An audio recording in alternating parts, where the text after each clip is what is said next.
Hello, and welcome to our last lecture in History 211, U.S. History since 1865.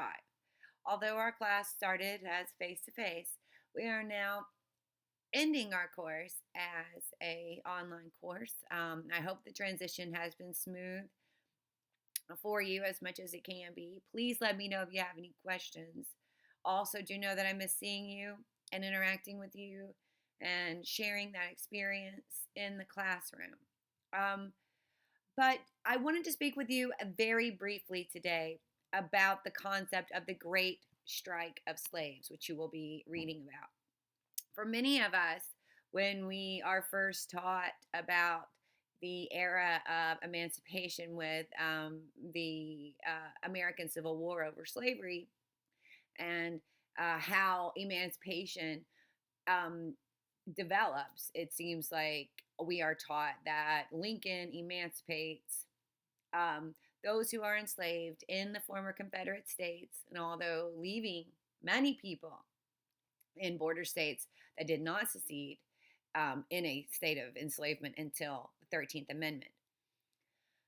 But W.E.B. Du Bois, who certainly, as you know, spent a majority of his time as a professor at Atlanta University. Du Bois is the first African American to receive a PhD from Harvard or any institution in the United States for that matter.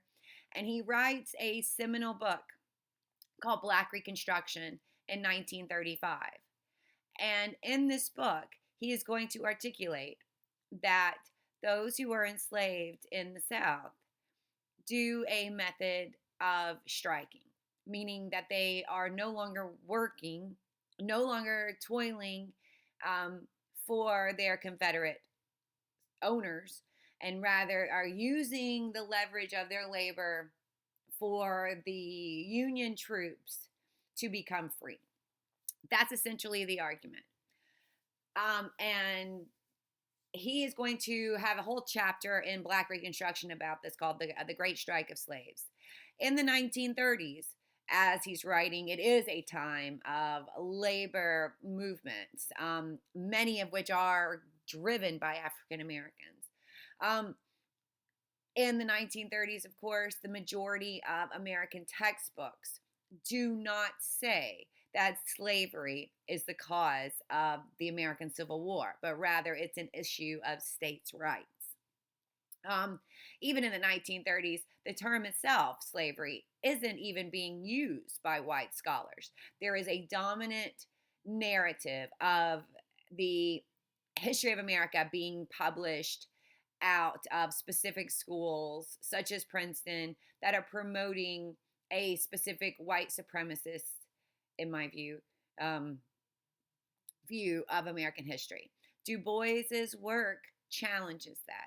Du Bois gives a different account that is based on a whole host, certainly, of primary documents. So I've asked you to read these two specific short articles that explore this within the context of Du Bois's work. And we have to ask ourselves, why is this perspective not taught?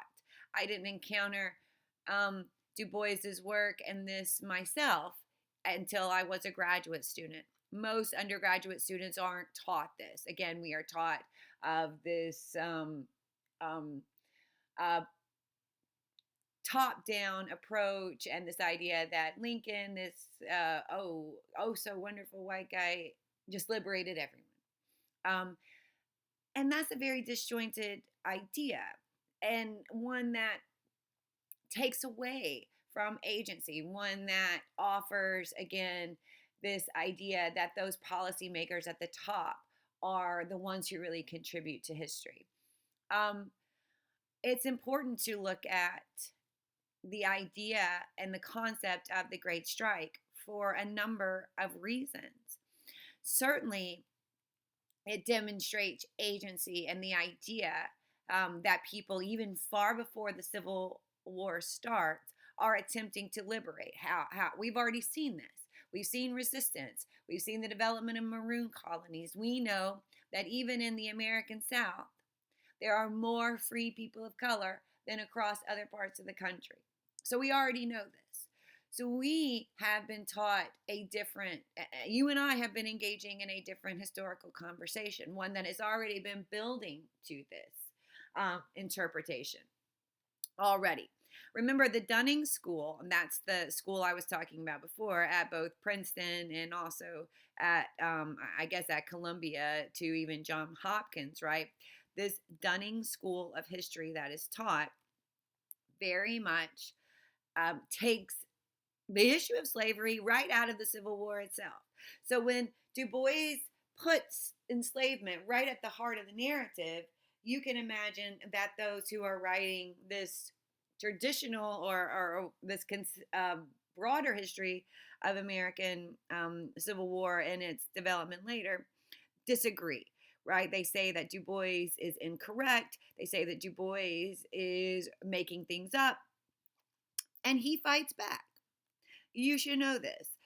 There is a generation of scholarship, particularly coming out of HBCUs and by Black professors, Black academics that challenge this, particularly a man named Herbert Apotheker, who is another historian who takes this concept and really finds the evidence, not only to support it, but makes it a sort of a central pillar of the of historical interpretation.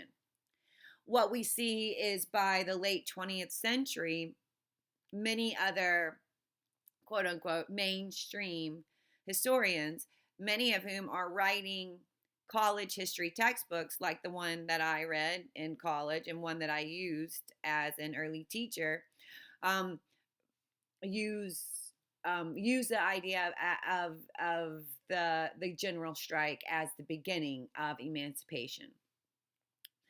So as you're thinking about the end of the course and how not only enslavement created American wealth, but how it will take another 100 years before the rights that are given to African Americans are finally enforced in the 1960s, it's important to really consider the gravity of what it means to look at American history from this perspective, and B, how then it reshapes our concept of American history. We started this class talking about the idea of history as a weapon and what that means and how that information can be used to inform social change. History is inexorably political. You can't divorce history from politics, as history is used in a political way. So it's significant that we understand and even make time for creating a historical narrative that we will discuss that is informed by Black historians, as well as from the perspective of oppression. This is one of the great contributions of scholarship at Clark Atlanta, previously Atlanta University and Clark College, that I very much want to continue as a scholar activist myself.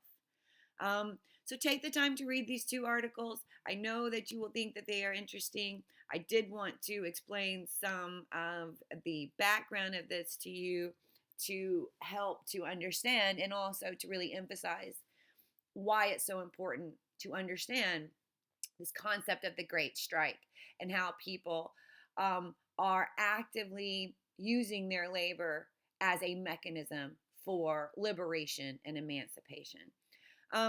I very much enjoyed working with you all this semester, and hope to see you in person as soon as possible.